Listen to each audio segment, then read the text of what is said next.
Hey folks, this is Best in Slot, and tonight we're going to do a tour of Pineview Aquatic Park. This was a park containing all 5 of the new aquatic pack animals, and also the saltwater crocodile, because that was also given the deep diving mechanic. Now, we're going to do a tour here, but when more animals get given the deep diving mechanic, that is the rule, they will be added to the park in the future. So the hippos and the polar bears, the gharials, whatever gets it in the future, we can come back, we can add another exhibit or 2 down the line. But we're closing the book on it, at least temporarily, so it's tour time. Now, those of you who haven't been watching the series, this park really has been designed with night time in mind. It really has been designed to be viewed at night. There's a lot of emphasis on the lighting, particularly the further in we get. So we're going to do the whole tour at night, but what I will do is intersperse each exhibit with shots of the exhibit that I will film during the daytime. So you should get a feeling for both, but the actual walking tour part will be at nighttime, where it's all dark and spooky, which doesn't sound important for a park tour, but it is. Now you'll notice it's a little bit laggy. I had some major issues with this by the end, but they seem to be relatively gone. But anyways, we're going to kick things off with Penguin Path. By far the most relaxed habitat in the entire build. There we go, I've just added lots more penguins as they waddle forward through the cove area here. So this is a couple of arches, and then you can see in the middle there is a the new waterfall feature. There's a gull. Every habitat has a gull. Did I put one in the salt water? I didn't, I forgot. Yeah, there you go. It's a very, very typical... I'll zoom out again. It's a very, very typical zoo penguin habitat. Like I say, you should see it in daytime in a second before we move on. It's just cold blocks and waterfalls and ice and snowy stuff. Really the only habitat in the entire zoo that you would see in an actual zoo. Let's put it that way. But there they are. The penguins are still incredible. There's a little baby. They can't swim. They will sink if they try. So, you know, turn around there, buddy. It's not for you. But we do have a little bit more to see in this habitat. So we head down here past... There it is. A nice little view of it right there. Lovely stuff. But there is a little bit of a boost to it. If we go down here, we have a double-sided underwater viewing area. And on the left, we have the penguin viewing area. Now you can see the feeder there. It's all lit up. There's a spotlight somewhere hitting it. Unfortunately, none of the penguins are in the mood right now. Let's see if we can fix that. My character touring the park has the ability to control time, you see, so... Oh, never mind, there we go. Yeah, you can see the penguins deep diving around. The idea was, and you'll see this a lot throughout this entire place, to have these bursts of light in underwater situations where the animals look like they're sort of emerging from the shadows, like this penguin here. Meow. There we go. Just snapping up some fish. There we go. Yeah, it's very cool.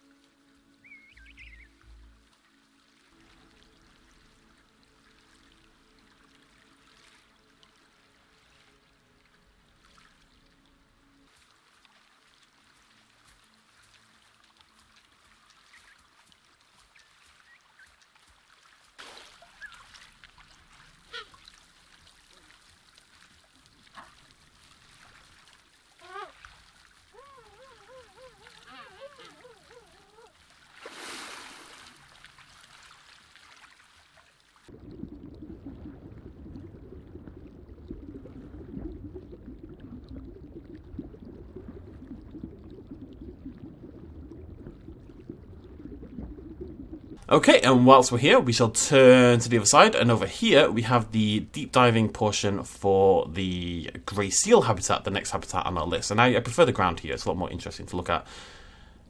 Unfortunately, this is one of those habitats... Oh, yes, there we go. Just about spot a seal moving past over there. It's a bigger habitat and there's less seals than there are penguins, so the chances of them popping up are a bit lower.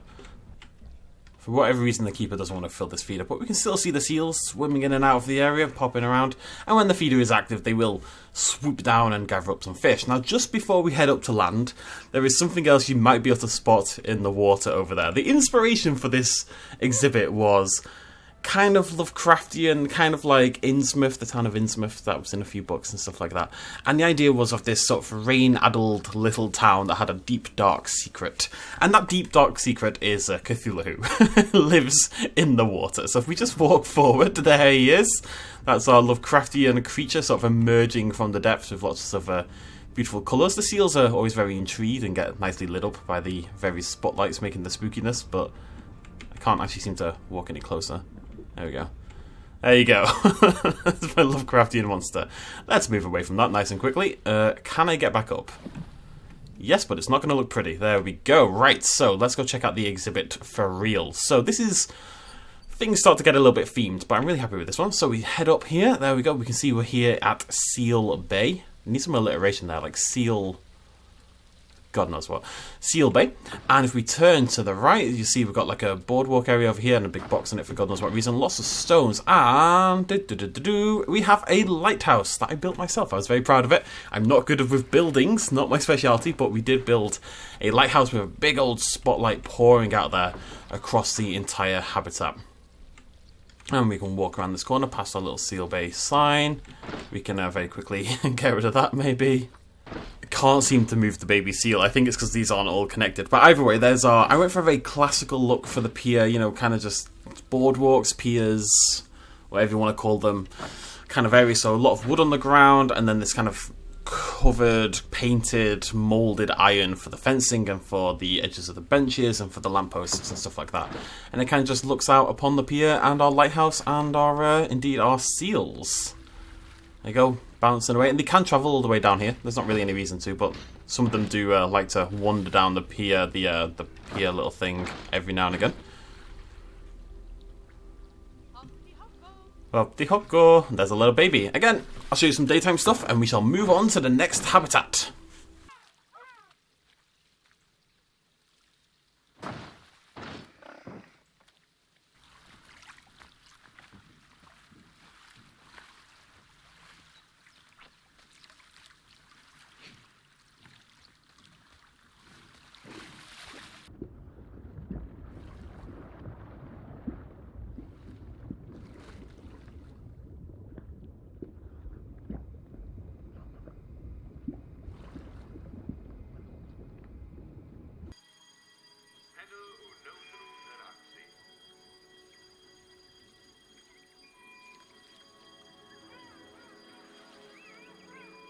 So you walk forward a little bit. Now we're getting a little bit warmer here. We've gone from the sort of the Arctic, or the Antarctic, and we've gone to the sort of eastern, southeastern areas of the US now for the seals, and now things are getting a little bit swampier, a little bit warmer. You can see these weeping willows have started to come in, and we're about to enter Terrapin Trove. And as you can see, folks, it is the shape of a terrapin, very slightly.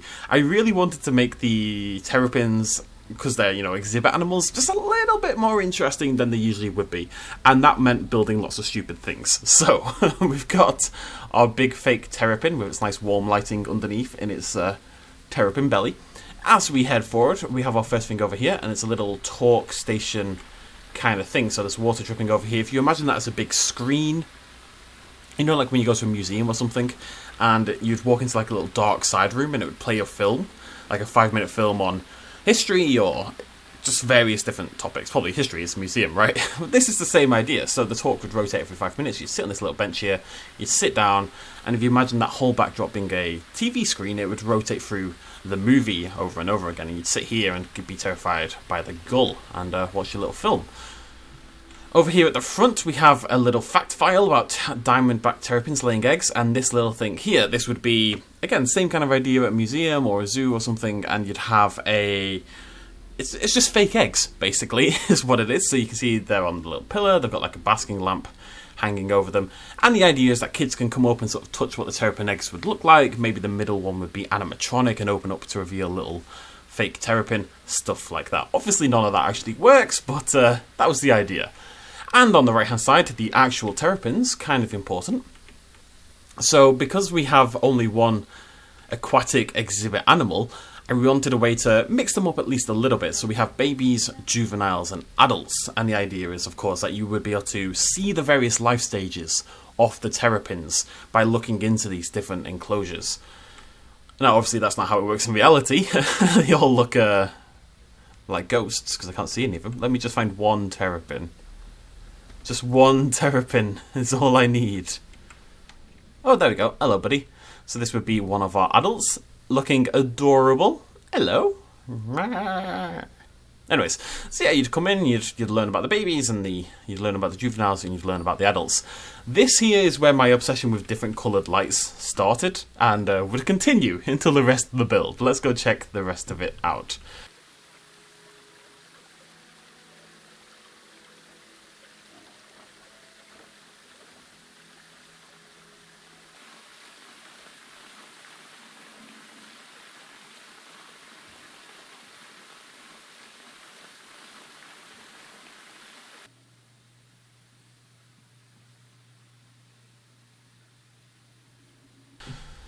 This way, so we're halfway through at the moment. There's a little staff section down there, staff only. You turn to the left and we are going to enter a new section, the tropical depths. And we get a little hint about what's going to come. So here we've got there's a caiman up there, there's another one hiding over there, and obviously we've got a giant otter there as well. And this whole area was again very much inspired by real zoos. We're going to head down what I thought was it is a staircase, into this sort of underwater cavern sort of area with these big viewing panels on either side. So first up we have the giant otter. You see one there, and again these will work hopefully. Not actually on right now because my keepers are slacking, but they do function. And we've got a big old underwater viewing area with lots of rocks and otters, and again the idea of like darkness, and then they swim into the light and they reveal themselves. Kind of like when you see a nature documentary and it's, you know, focusing on deep water animals. And the sea is just dark, it's just black, and then they come into the light of the camera and it's like they appear out of nothingness. I like that. So we've got a raised feeder there for those, and over here we have some stuff, just some fallen temple stuff. Keep that in mind for a minute. There's a little bit of gold there as well. Yeah, there's a few in here, they're just going to do their thing. We'll move on a little bit more. Ignore that on the left. So there is our otter viewing section up there on the right hand side. And if we look in here, there's another lit up area. So we've got 3 little windows into the same habitat. We can head upstairs. Lovely stuff. Little display over here. Nothing particularly special. I just like messing around with new waterfall tools. And again, you've got benches here, so little education tools. Sit down. Learn all about the giant otters. The habitat itself, there it is. It is a... How would you describe it? It's a rainforest, basically, is how you would describe it. So the idea was, it's a very light story for this one, but you can see over there there's a jeep. It's kind of tumbled onto the rock, fallen over a little bit. It's not in the best shape. Someone has arrived. They've heard tales of this lost gold buried in the temples around the area. The jeep has crashed. They decided to set up camp. There's a camp there with a little torch. And they've gone diving down over here into the ruined temple to find the lost treasure. And then they get eaten by the gull, obviously. Because the gull is the champion and the king of everything. There you go. And there's his boat there, heading over to where he would eventually be vanquished. All of the otters are currently swimming. I don't think legally I'm allowed to be in the exhibit like this, but it's my bloody zoo. I'll do what I want. Otters, where are you? If I was an otter, where would I be? If I was an otter, I would be utterly adorable. There they are. Looking mildly terrifying, I think we can all agree. Right, anyways, let's shift back if at all humanly possible. Lovely stuff. I will show you this at daytime and probably nighttime from above as well. I'll just give you some nice overall atmospheric shots of every exhibit. I think that's a good idea.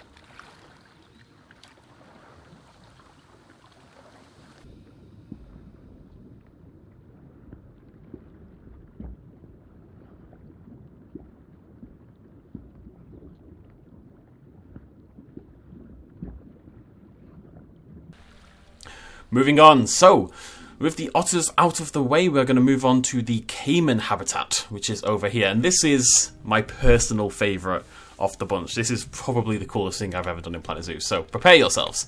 It starts off pretty chill, just a nice little seating area here. There is a slight problem. The water is not deep enough for the feeder to work, / for the caimans to dive deep and do the deep diving mechanic. That was a mistake on my part. But we've got a couple of different little viewing areas. This time I wanted the cave floor and the bottom of the water to be a lot more well lit up. But yeah, so we head up the hill. That shouldn't all be there. Never saw that before. Kind of thinking put something there, but I'm not sure. We're in Cayman Cove here. We're going to round the corner. You ready? I love it. This makes me so happy.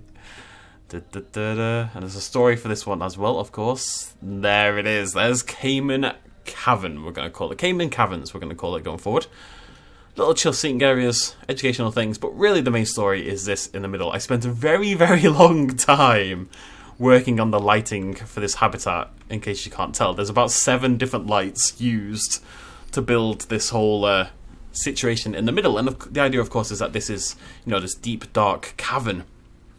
But there's a gap in the middle. Basically, this fig tree has grown up through a small gap and expanded, and it's kind of caused like a bit of a cave-in and exposed this gap in the middle of this dark cavern. Kind of like those cave crocodiles that were revealed fairly recently. Same kind of idea. It was like a really lovely coincidence. Exposes a gap and the moonlight pours in and exposes these long-forgotten creatures. As you can see them down there doing their thing. Oh, hello, buddy. It was actually caimans that were breaking my game. I had about 30 caimans in here, and the game couldn't handle it. It just could not handle it at all. Going for a nice little swim. You can see there's also a little bit of a story here. I've hung a rope over the side. There's a little bit of a camping area down here with the torch and everything. And the idea was a spelunker. Kind of like if any of you saw Blackwater Abyss, that crocodile horror film. The spelunker saw the cave, thought it looked interesting, climbs down and gets eaten by caiman, essentially. That's a general idea. Yeah, I've got to say, this is my favourite thing I've ever built. I just think the lighting is so good. And yes, if you're looking at this and thinking, that's a lot of rocks, that probably took a really long time. It did. It took bloody ages.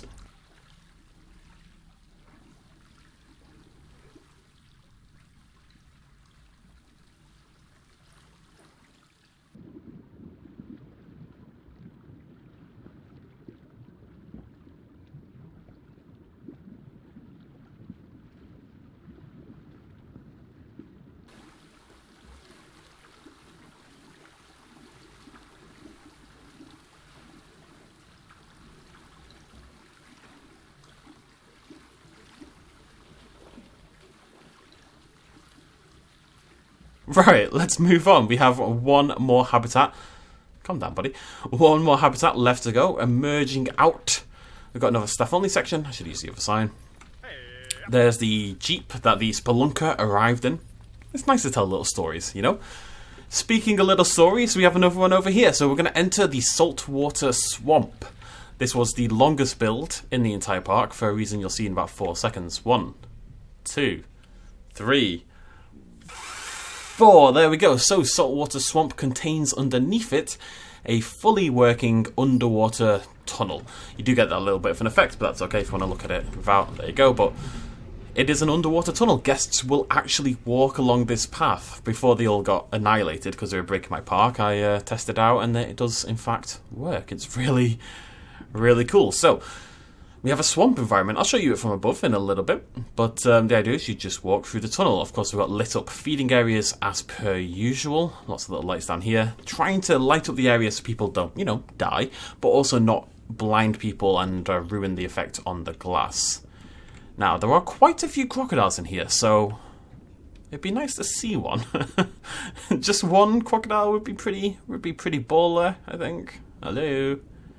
Oh, I see movement. There we go. So this is why, yes! So there's a slight problem here. You might see it in a second.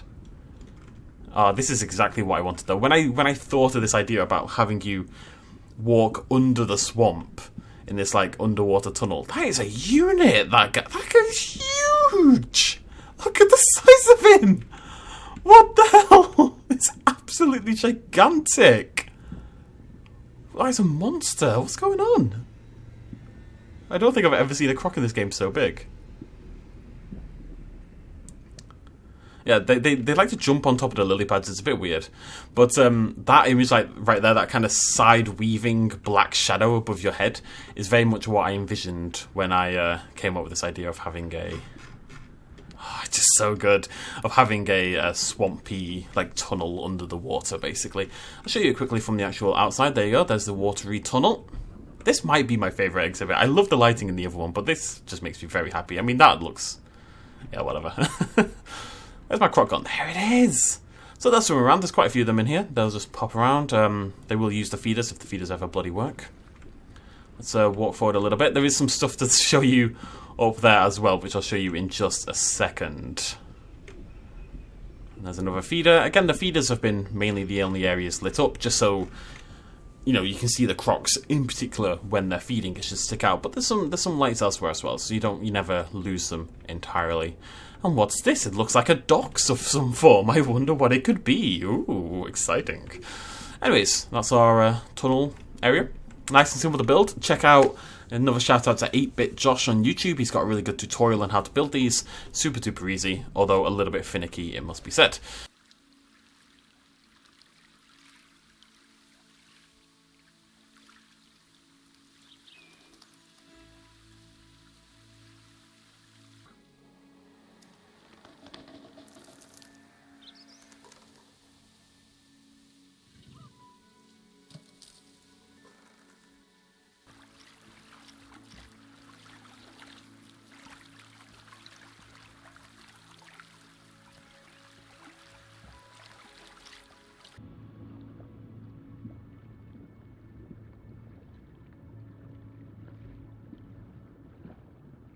Anyways, we say goodbye to the tunnel.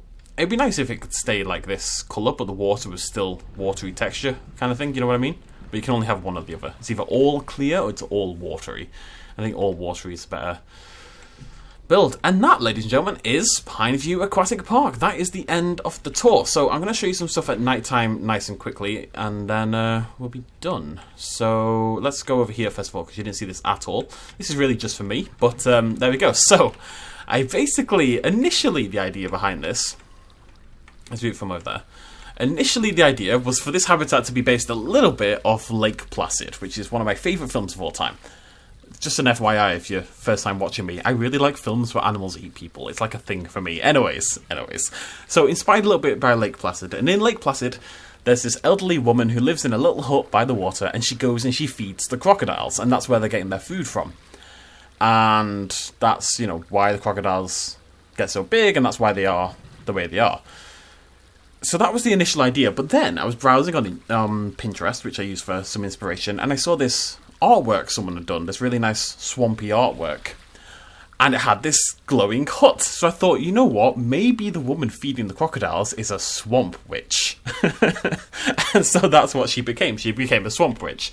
So the idea is you can't see totally inside the hut, and the light is meant to sort of radiate out from the door and from the window and kind of like splurge onto the environment around, and she's in there cooking up some swampy witchy magic, basically.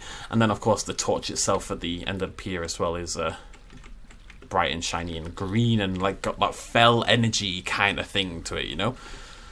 I'd like to reiterate again, my mother is a witch, inverted commas, so I'm allowed to do this. But yeah, that's the swamp witch habitat. I'll go show you some of the others at nighttime from like a more above view as well. So if we hop back to the, you've already seen that one down there, but if we hop back to the there's the tropical giant otter habitat. Nothing too complex in terms of the actual build. Most of the work at this point was on the underwater viewing area, but there you go, just nice habitat, I guess. And over here there's our pier sort of area with the lighthouse in the distance shining away. Did I see a baby there? The baby! Just floating slightly. Hello, adorable. Aw. Yeah, so yeah, I can't get rid of this kid over here. Nice little wooden pier area, and it looks out across the bay, and there's the, well, I'd say this is like a boardwalk, and that's like the pier, and then the lighthouse shines down the whole area, as you can see. And then finally we have, of course, our penguin habitat, which, yeah, it's fine. It's the only one where I didn't have a stupid idea in my head or like a theme to work on, so I just wanted to build like a nice normal penguin habitat. I don't want to do that anymore, that's not what I do, but it's nice to mix things. I love how they walk so much. Oh god. So, ladies and gentlemen, that is the completed Pineview Park. This is, in my opinion, the best thing I've done in Planet Zoo. People may have comments about things like there's no food areas, there's no visible staff areas, there's nothing for the guests, basically. That's not what I enjoy doing. And the reason I get burned out on zoos is because I have to do all the nonsense in between each habitat. If I could build all my zoos like this, I'd be pretty happy. This is all I want to do. I want to build bizarre themed habitats. I don't want to do anything else. And I'm going to stop pretending that I do, or I'm going to stop pretending that I care about that stuff. I don't want to build like a really nice cafe. That doesn't do anything for me. I don't get excited about that idea. Unless I came up with like a really nice idea. But I don't have any. I don't care about cafes. I want to focus on the animal builds. A little bit of downtime here at the end. I don't know what we're doing in the future for this series. I really don't know what the plan is. Not this series. This series is going to basically change over time. As soon as we get new deep diving animals, we'll just expand it basically and keep adding them over time. So this should be a grower. As for Planet Zoo itself, I don't know. I'm tempted to do a big zoo, and it's just like this all the way through, and we just do every animal in the game, and we keep coming up with weird ideas, and just not worrying about park formation and cafes and stuff, and just building exhibits until we end up with the mega zoo. We always talked about the mega zoo. I like that idea a lot. I'd love to hear what you guys think. I'm also, very open to the idea of doing like a mini zoo. I never played with the Australia animals, so I like that idea as well. Yeah, the world is our proverbial oyster. Now, I'm going to record some daytime shots so you guys get some nice pictures of the zoo. I really hope you guys enjoyed this. If you want to see any of the builds, of course, check the playlist down below. You can see every single episode of that. Hit me up with ideas down below, what you want to see, and thank you so much for all the support. This series has done really, really well. I've loved all the comments. Everyone's, hitting the like button, all that kind of jazz. Do it on this video as well. And I've really, really, really appreciated the support and how much you guys have got into this playthrough, because people seem to really enjoy it, and I have too. So thank you so much for joining me. I will see you lovely folks probably in a couple of days now. I need to take a little break, but we'll be back with not just Planet Zoo but our regularly scheduled content. Thanks for joining me. Cheers myself as always. Bye bye.